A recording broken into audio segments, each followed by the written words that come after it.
Hey guys, this is Miko. I am back with another video. This time it is going to be on war meta, and how the groups are actually set up themselves. So I think that in general in NA, people tend to prefer decks a little bit more than EU, and I talk about NA versus EU a lot because I think it's very interesting, and there's a lot of debate of who would be better between NA and EU, but in reality, NA can't ever play EU just because of time schedules and ping and whatnot, but it's fun to talk about the differences in meta and stuff like that.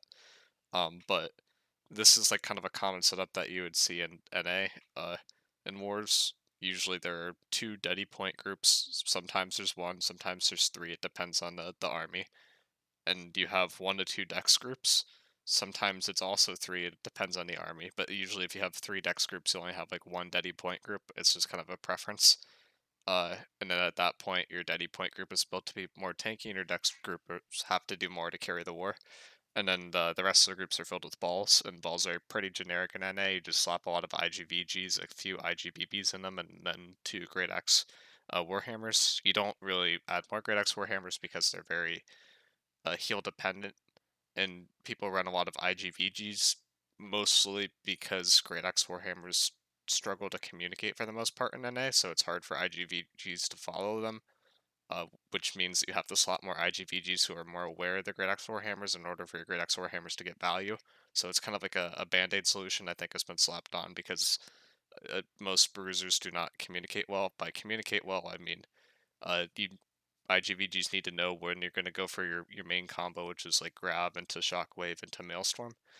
And if they know when you're going for that and they save cooldowns for it, then they're generally fine. There was a meta a long time ago where people ran double single target healer per group, and they ran one IGVG, two Greatsword Warhammers, and in that meta, IGVGs purposely held their abilities all the time, and Greatsword Warhammers would use their abilities, and IGVGs would only follow up on their group's Greatsword Warhammers abilities, and I think that was a lot better of a time because you were able to slot less IGVGs but still get value, and I think that could be expanded upon in current meta, but it is not at the moment. And most of this is due to IGVGs generally tending to be more vocal than Great X Warhammers, and what that leads to is support players kind of telling your Great X Warhammers where to go, and then or Great X Warhammers won't listen, and then people tend to not get value because they're not playing together as a group. In EU, it's like basically uh the opposite of this, or where Great Axe Warhammers are the shot callers and leads of the group. There's usually one who's leading, one who's kind of following, and an IGVG plays with them. And then they have one other build that's like a util based build that is not an IGVG who, or yeah, not an IGVG who's able to provide some other util without taking a ton of resources. And that's usually a BBIG, or it is a Greatsword Hatchet. So if I go back to like the video I put out for the tier list. Like that's where I have Greatsword Hatchet up pretty high because that's like one of those builds that doesn't take a lot of resources and is able to get a lot of value, as well as IGBB in general is able to get a lot, not take a lot of resources and get a lot of value. And when that happens, that means your healers can focus more on the bruisers, and your IGBBs can control space more, which means your healers don't die, and then everyone's kind of happy because no one's dying when they shouldn't be, and there's no like risk taking involved. Everyone's like fairly safe. Uh, in NA, on the other hand, that doesn't happen as much because it's much more ball centric, and when you're a ball centric, it just turns into a Zerg. Even if people and strats will give you spots to play before the war, it still ends up being a Zerg, and the nature of a Zerg is everyone stays together and everyone gets clumped, which means you either win really, really hard or you lose really, really hard, and there's not a ton of in between. And a lot of the counters to Zergs are AoE based damage builds, so like one build that I have on this list for the last month that I don't talk about a ton is like VGBB. I still put it on S tier. It depends on your server, but on like a very Zerg heavy server, this build easily becomes the best build in the game because it's able to output an insane amount of debuffs that are able to single-handedly prevent an army from going forward.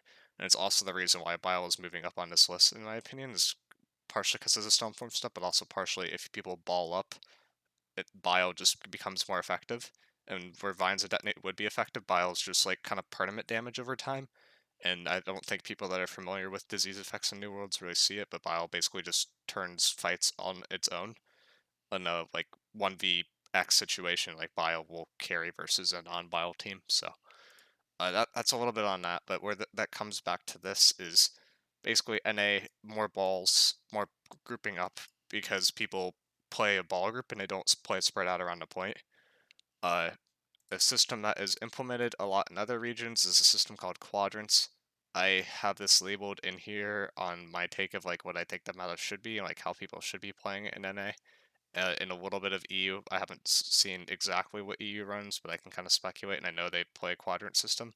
But the idea behind quadrants, so this is how they're numbered in math, so I'm just going to use this for a reference because I like math and I'm not going to break that convention. But the idea behind quadrants is people play a little bit more spread out. So if the other team balls and you're more spread out and you're able to dump debuffs onto their ball, you should win. It's like the concept in OPR that happens a lot, where the grouped up team can still lose a fight if your if your team has like IGVGs, if your team has hatchets, if your team has BBs, just because of the way that disease works, it prevents balls from effectively functioning super well. So that's the reason why the IGVG is slotted so much in NA, because you have to win that ball fight, and IGVG tends to be good at winning the ball fight, but I think there are better situations to deal with this. The other problem with running just IGVGs is Scream is a really big debuff on its own, but the problem with Scream is when you get Screamed, everyone knows to cleanse pop because you have the debuff on you and you have the lockdown in place, which sets you up very well, but it's like very telegraphed. That's when you need to pop your cleanse spot, when you need to pop your stone form. It's hard to like accidentally kill people, if that makes sense. Versus if you get hit by like a hatchet debuff, you get hit by a bile debuff, you don't really see it, and you just start taking damage and you don't really know why. And that's when you realize you need to pop your cleanse spot, but at that point it can be too late. You usually don't want to pop your cleanse spot if you just walk into that because it feels wasteful because you're not rooted, and you want to save it for roots. So like IGVG in itself is like a blessing because it's like the best CC in the game, but it's also a curse because it's just a very predictable one and an easy one to avoid. Which is why IGBB is used with that as well, because IGBB, the nades, you just can't protect against that as much. Uh, the big take is I think Greatsword Hatchet should be slotted a lot in NA, and Hatchets in general should be slotted a lot more, because the debuff the Hatchet provides is a 10% AoE run that lingers and a 30% AoE disease that lingers, along with Bile. I think should be run a lot more, and people should play for disease cap more rather than CC cap oriented builds, especially because Freedom is fairly popular right now, and Stone Form's really fairly popular right now. Builds that take advantage of like freedom-based mechanics where people are locked down for a set period of time tend to get less value than builds that build off a disease, because there is no inherent disease counter in the game and cleanse pots got nerfed, so it makes sense to build for a disease-based build. So just use this as like a reference. I'm going to go to like my take on what I think meta should be. The only other thing I will add to this is typical in a Duddy point group at this point. I don't think it's typical that everyone runs this, but if you run this, it feels better. If Greatsword Warhammer and Daddy group tends to be good because Daddy point groups tend to not have like a lot of pressure in them, and pressure tends to beat IGPBs or force them to play a lot more conservative. And Greatsword Warhammer is very good in that, and plus you can give them extra heals because they're on a Daddy point group. And generally, if you find a player that's very resource intensive but it gets a lot of value, that's a really good player to put in a Daddy point group for a Greatsword Warhammer. But hopping over to like what I think the ideal meta would be, this should be quadrant 4. But these quadrants, I'll go back to this for reference. Maybe I could even copy this and put it in a corner. That would be really cool if that worked. Okay, it does. Okay, so I'll just have this in the corner so you could just like have this as a reference for like what I'm talking about here. But Deddy plays like on the point almost all the time. I think there should be one group that's like a pseudo ball but like more tanky, and that's the one group that has an AoE healer. I don't think AoE healer is as good anymore. I think maybe one of them is okay, maybe two. But generally AoE healers just tend to override heals that are already passive or should be present, so it doesn't make a lot of sense, in my opinion, to slot a ton of them. It's sort of just like stat padding it out, actually like helping your army at a certain point with AoEs. Still one is okay, but I don't think you run more than that. But I think Greatsword Warhammer is really good on the group. I think SNSVG is very underrated and a point group and is like really, really good with that, because you have the survivability aspect if you want to with the SNS, but I don't think you just play for the SNS. Like some SNS players do, where they just like AFK and hold a shield. I think you naturally play for the VG and then you switch to the SNS when the tide turns your way, so to speak. Like when they put pressure on top of you or your bruisers are like really going in deep. After you use your VG combo, you go to SNS and you just block. I don't think you play it as like I'm primarily playing for my SNS and then I also have a VG. I think you flip that. So it's really not an SNS VG, it's a VG SNS build. I think that would work really well with Greatsword Warhammer. It's like the same concept of playing like VG BB. You play for the VG and then you swap to the BB when you don't have stuff for your VG that's going on or you need to like live. But SNS provides inherently a little bit more single target value to bruisers, which is why I think it could be good in that sort of group.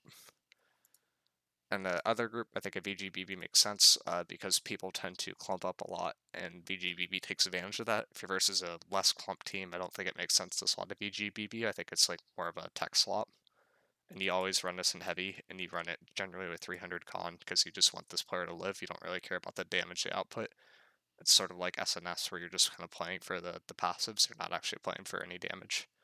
And then I think you slot a bunch of IGBBs with Pylon and Heavy because it's just a really solid Deady Point group team to slot. Other groups, in terms of ones that are going around a point, I think the ones that are closest to your spawn, so I'm saying that up top is like enemy spawn, and then down below is your spawn, so don't really think about it as like relative to like fort and relative to war camp. It's just like wherever you spawn. If you want to control your backline, and IGBB tends to be very, very good at that. I'm saying in light because IGBB in light can one-shot most combos or most people in the game, and if they're in your backline, they're still fairly safe. And then I'm saying you put an IGBG with that and the Greatsword Warhammers. The Greatsword Warhammers would likely end up on point along with the IGVG, but the IGBB will help peel the backline at times. The IGBB also, if they're in light, can really help nuke the point with nades and just has really good catch potential and damage. So it's a little bit more solo, but the idea behind running an IGBB in a normal group is it lets other people get the majority of the heals, which means you're able to inherently go in deeper as a bruiser and get more value along with the IGVG, since your IGBB is generally not heal intensive. The other groups that I think are like more in their front line and less in their back line, I think you run a Hatchet Greatsword. Hatchet Greatsword is a build that's really good at controlling space and like pushing into space, but struggles to do a lot of offensive pressure, but is still threatening, if that makes sense. So you can't like one-shot people like you can in light, but you're able to actually live in that area. I think it's a build that can kind of control that space and like push that space a little bit more. I think if that doesn't work, you go to IGBB and like a medium setup. But the idea behind that is it's sort of like IGBB where it doesn't take as many resources. It's able to pressure healers out very, very well. It's able to pressure IGBBs out very, very well. And is overall just able to do a lot in that sort of situation. And I think you slap in that 3-piece core that I talked about earlier, where you have your IGVG that's like really listening to your bruisers, and your bruisers need to call your IGVG's abilities and really take advantage of them, and then that works out even though you have less IGVGs overall. And then the other group I have in here is a float-based group that would kind of be going around the point. I think this like last slot here is variable. I think it could be an IGVG. I think it could be an IGBB. I'd probably say IGVG instead of Hatchet because the Hatchet tends to be better at holding like one zone. IGVG's like maybe a little bit better at roaming, so that would be like a traditional group. So that would kind of go around and try to soft counter the Zerg wherever they go. IGVG tends to be pretty good at soft countering Zergs. So and then the other two groups I'd have are ones on the flanks, because that flank control is really important, not just like your zones itself in your backline. So I'm saying that there's no like frontline group, but there's like a backline group, and then there's these flank control groups. The idea is like you want to push into their space, but you don't want to like instantly dive their space. So you slowly push with these backline groups, and you never like try to completely dive their backline because they're going to be heavier in general with this sort of setup. So that would be a Greatsword Warhammer, I think, is like decent at doing that, and overall Greatsword Warhammer is just a really solid build to slot in most situations. As long as they like swing on healers, this tends to be a pretty good build for that kind of setup. And then you run a Hatchet and a BB. Both those are good at holding space. I think there's an argument to run a bow in this sort of group, but I think Bow is a little bit better at holding space and taking space, and Hatchet Greatsword's good at taking space, and IGBB is good at taking space, which is why I say you run one of those on the flank. I think that the actual things in these groups itself may change, but the idea of controlling zones and then trying to slowly push into their backline versus hard diving into their backline is something that companies could improve a lot with. And then the last group, it's just like a traditional musket bow group. I threw in a SNS just for the leadership passive, which could help a little bit, but that honestly could be another bow. It doesn't really matter. It could be another musket. It doesn't really matter. But that build would just be like a backline controlling space if one of these legs failed. The idea behind like the setup is you have a lot of stuff that contests people that could be in your backline. So if there's anyone that was light, they'd get heavily contested, meaning your healers won't die as much. Meaning your healers can maybe run an IG and then you get more value in your ball that way.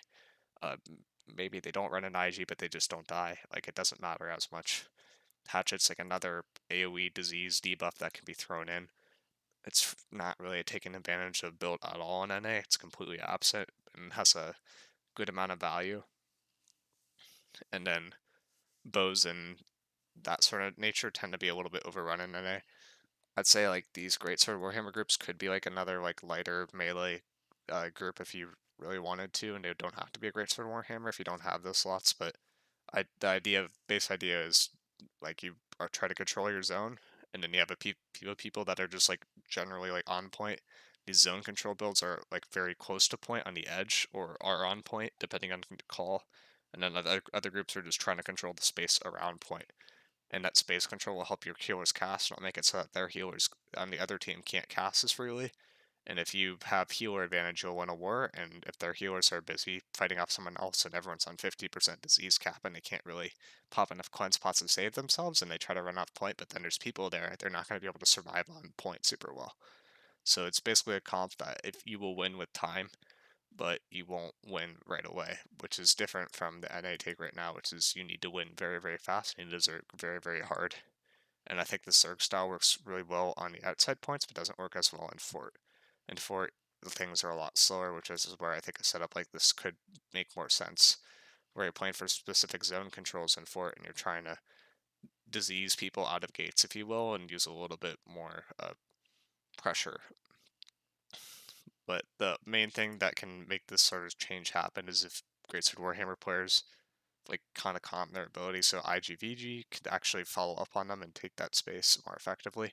Otherwise, you have to slot a surplus of IGVG in order to compensate for the Greatsword Warhammers, which is not a situation that you want to be in. And also, if your IGVG are more spread out, then that stamina recovery will be spread out around point, which means it will generally get more value, along with that empower, along with that debuff stripping. It's like everyone gets happy if everyone plays in their zone a little bit more and clumps a little bit less. So that's like my spiel of like what I think the meta should move to in NA, and like where it's at. I also think some people miss some of this like stuff from NA in general, which is why I wanted to make this video. Like the Greatsword Warhammer thing has been a thing for probably 3 weeks to a month now, and I still see some people like not really understanding why it exists.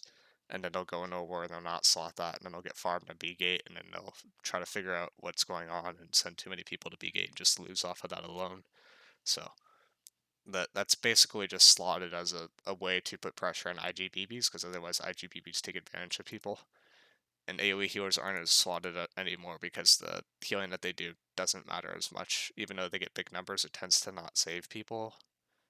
The sacreds tend to overlap, so it doesn't make a lot of sense to run a ton of those. The nice part about running that is if a group healer dies, then you're able to compensate for them. But there's also a bunch of other group healers that if people are playing in their zone, then they'll have sacreds, so or they can go to a different sacred to get a zone if their healer dies, sort of thing. But healers should not die as much if people play for the zone control more and run more IGBBs and Greatsword Hatchets, which could deal with people that are trying to take space into their backline. So that's the big concept, is kind of space control, and it's something that doesn't really exist as much in NA. NA just tries to override this by playing a heavy Zerg, but heavy Zerg loses to AoE disease, which is why this comp that I put together has a lot of AoE disease in it. The best AoE disease builds in the game are Void, Gauntlet, Hatchet, and then BB, in that order. And then after that, Bile is very, very good, and that's very good with IGBB and Heavy right now, but is not as good in other rules. So yeah, that's everything I have for this one. Let me know what you guys think. I think meta depends a lot on like where people are at, but that base idea from this is you want to take the builds that are like the best in the current meta and then try to find a way to make them work. And you from right now that's like a kind of a zone control situation. But if Great Sword got nerfed into the ground and IG or in BB got nerfed into the ground, then we'd probably be in a situation where IGVG makes more sense to run, or some other weapon would come up that makes more sense to run. But you generally want to slot what is best, not as what is okay. And then if you're slotting something that's okay, you need to have a good reason for it. Like this VGBB slot, on certain servers this would be troll, and it would not make a lot of sense. On other servers, this just carries wars alone on its own. So there's like tech swaps that you need to do based off if people are more bally or more spread. Like if people are really spread out, then maybe Spear is even good because Spear is really good at taking advantage of those situations. But right now, if people are super bald, Spear doesn't make a lot of sense because Spear has to hard commit to a lot of things and will just die in that situation usually. So, yeah, that's like the idea behind teching behind whatever meta that you're in, and some ideas for being more zone control and more debuff centric to beat armies that are more balled up. That is it.